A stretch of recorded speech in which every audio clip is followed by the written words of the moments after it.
Hey, Scrapper and Scrapheads. Happy Sunday. Fun day. Unfortunately, I did not get to go scrapping this morning. Wife is out of town and other things need to get done around the house.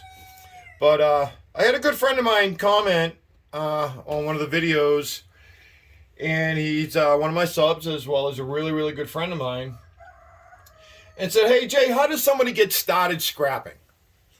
Okay, well, for starters, I'm in my 50s. I've been scrapping since I was a young kid, learning the value of a dollar off early. I am what they call a micro scrapper.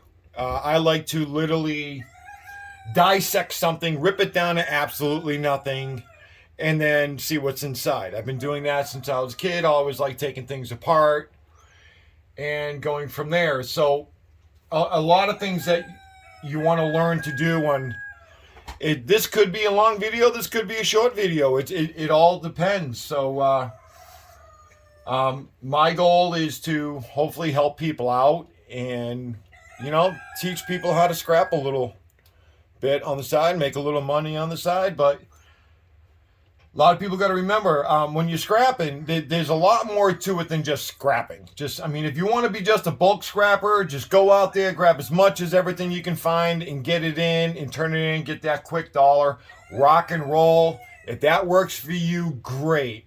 Some of us, we like to dig in a little bit more. We got Jimbo Scrapper. We got Scrapping with Grandpa. We got, Silver Scorpion. He's a micro scrapper. That guy loves to rip apart electronics like it's snow tomorrow. So there's all kinds of things that you want to look for and what you want to do. If you're going to start out and you want to start scrapping, stuff like that, for one, a vehicle. Yeah, a vehicle. Preferably a pickup truck is great. I actually use a trailer every now and then. I will use my, I use a trailer. I like the trailer better because to me it's just a lot easier. You can grab it, throw it in there, deal with it later. I'll have some bins and buckets in the trailer, throw the small stuff in and stuff. But if you're going to go out and start doing it, a few of the things you're going to want. You're going to want a good hammer, a pair of wire cutters, screwdrivers, Phillips head screwdrivers, flathead screwdrivers, and then this here is basically, you'll be amazed what you can just do with just this. Just these basic tools. I find a quarter inch impact is incredible if you got something that's tough. Or a drill. I carry a Sawzall. Pair of tin snips. Now, you don't have to go expensive on tools. Believe it or not, a lot of the tools that I have actually found on job sites working. I worked construction for over 30 years. And you'll be amazed at what you can get together. You don't have to go expensive. If people say, go to Harbor Freight, go to Tractor Supply, look in the clearance bins. You don't need nothing expensive. When it comes down to my wire snips, I like my Craftsman's. These are the tension cutters. These things are great. Okay, these things will cut a nail. I like these. But what my buddy was also saying is, where do I find my scrap? Where do I find my scrap? Okay, when you're a scrapper and you're driving down the street, your head is on a swivel. Even when I'm not scrapping, my head is on a swivel. My wife hates it because I'm that guy that, let's say I'm dressed for success, I'll pull over. I'll grab it. I'll throw it in the truck.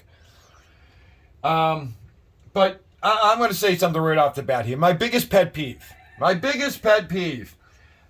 that if you're scrapping, you're out there scrapping, and you pull up on a pile and someone else is already picking or digging that pile, don't get out and pick.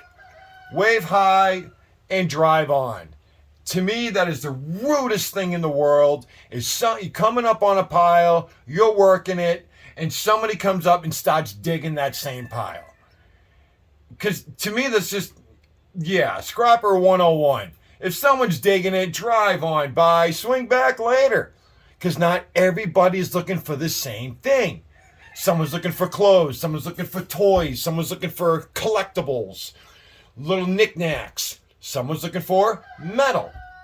Someone's looking for copper or brass, or everybody has their thing that they're looking for. And then my biggest thing is I like to get big. I like to go big on mine. Like a lot of my videos you've seen. I had that huge light project I just got. I just did. That turned out really, really great. I have some condos that I do that they call me to come get their appliances and stuff like that there. And the way that works is, the key is business cards. Business cards, business cards, business cards. You can print them yourself, go to a print shop, go on, I'm not going to name any companies, but out there, there's many companies online that you can get business cards from. Give them out. You go and talk to somebody, you see a maintenance guy, or you pull up on an auto body shop or an HVAC company. What's the most they're going to say to you? You go in, you explain what you're doing and stuff like that there. And a lot of times they might say, hey, sorry, we already have someone. Okay, great. Well, here's my business card. If anything changes, give me a call. Let you know, 9 out of 10 business cards are going to get thrown in the trash. But it takes that one card to start you off. That one person who's going to put that card in their wallet, they're going to have a pile of stuff. Oh, I don't have time to take care of this. Oh, wait a minute. Scrap it, JC. Oh, where's his business card? There it is. And he's calling you.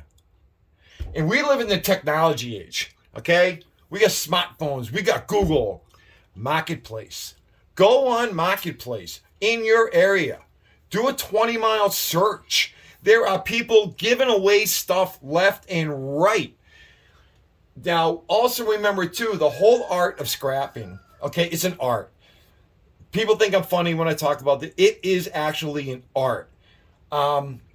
It's not just about getting the scrap, cashing it in for the buck. In a way, it is. But there's a reason behind scrapping. The biggest reason. Keep it out of the landfill. Keep it out of the landfill. Why not make a little money on the side doing it? Why not? Can you make a living out of it? Yes, you can. You can get pretty big. You can get really big. But it depends on how you want to go about it. You can go about it so many different ways. I found business cards being the great, talking to people, but you got to get over that fear of talking to people as well. You're going to get a lot of no's. You're going to get some yeses. But once you get over the no's, people saying no to you, don't get discouraged. Move on. People are going to say no to you. People are going to tell you to get lost.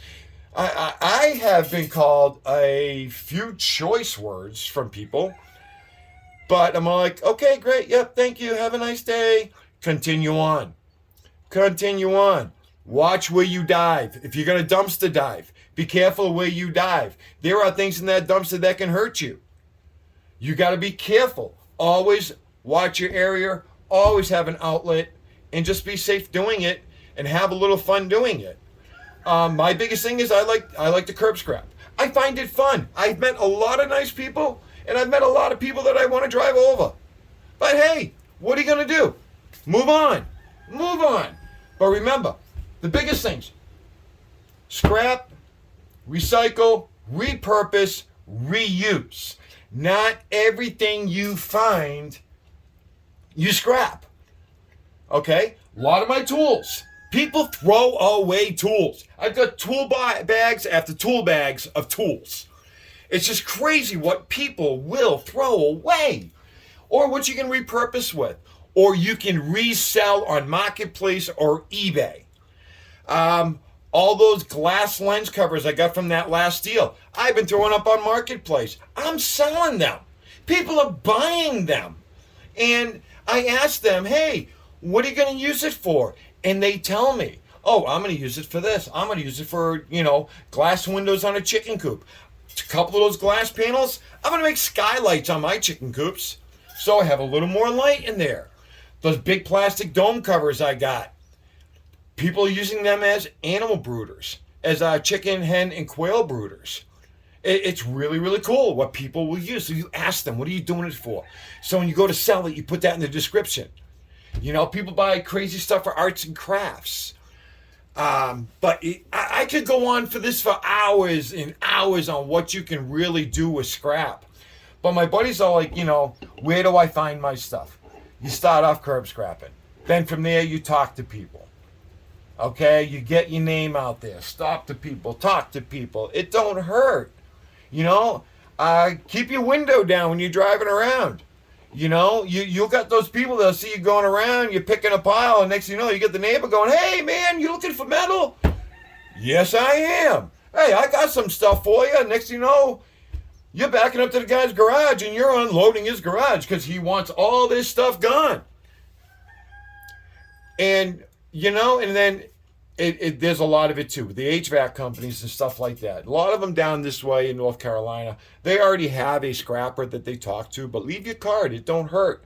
But it all depends too. If the guy is going to give you a lot of stuff, there's different ways you can do.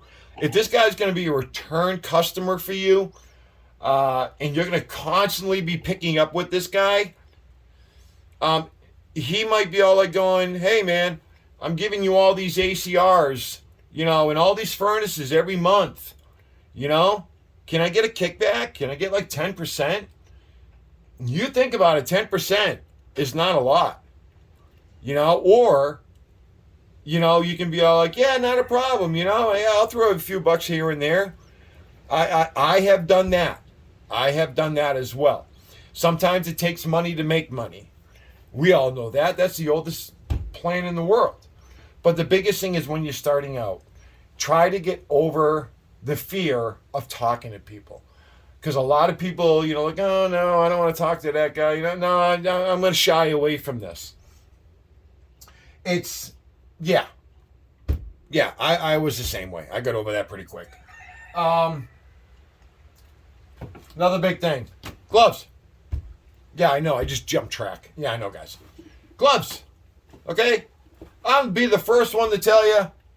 You'll have gloves on all day. You'll take them off. You'll see something. Oh, God, I got to get that done. Wham. And you hurt yourself. And you hurt yourself again. You're going to get hurt. Yeah, you're going to get the bumps and the bruises and stuff like that there. Just try to be careful, ladies and gentlemen. Scrappers and scrapettes. People that want to jump into this game. It can be very profitable, and you can sink and swim. I just, you know, just keep it going. Keep it going. Like I said, I can go on all day about this. All day. But hey, if you got any questions, email's in the description. Comment on the video. Hit me up. I'll be more than willing to help you out. And if not, I'll try to find out a solution for you on what you can do. But like I said, you got your bulk scrappers and you got your micro scrappers. They call me a micro scrapper because I love to rip things apart. Rip it apart. Take it apart, damage it, bring it down, try to find the value in what you got. And the way that I learned how to do it is taking things apart. If you don't want to know what it is, take it apart. See what's in it. You'll be amazed what you will find. But then you got to make sure you got an area to work on. Somewhere to go. I have my shed that I, you know, put together and built an area for myself. But I started off like every other scrapper when they first started. Working on the tailgate of my truck. Or a couple sawhorses with a piece of plywood on it. Ripping stuff apart in the yard underneath the tarp. I've done that too. You know, there's so many different ways and different things you can do. But just remember, you just want to be safe doing it. So scrappers and scrapettes, please, I hope this is informative. If you have any questions or anything, come on, hit me up. Hit me up. I love to talk to people. As you can tell, I don't shut up. But ladies and gentlemen, scrappers, scrapettes, young ones, old ones, thumbs up. Let's leave it better than we found it. Let's try to do whatever it takes. Our new slogan. And, yeah, let's do this. By the way, again, 200 subscribers. Thank you, folks. You guys rock. All right, everybody, be safe. Later.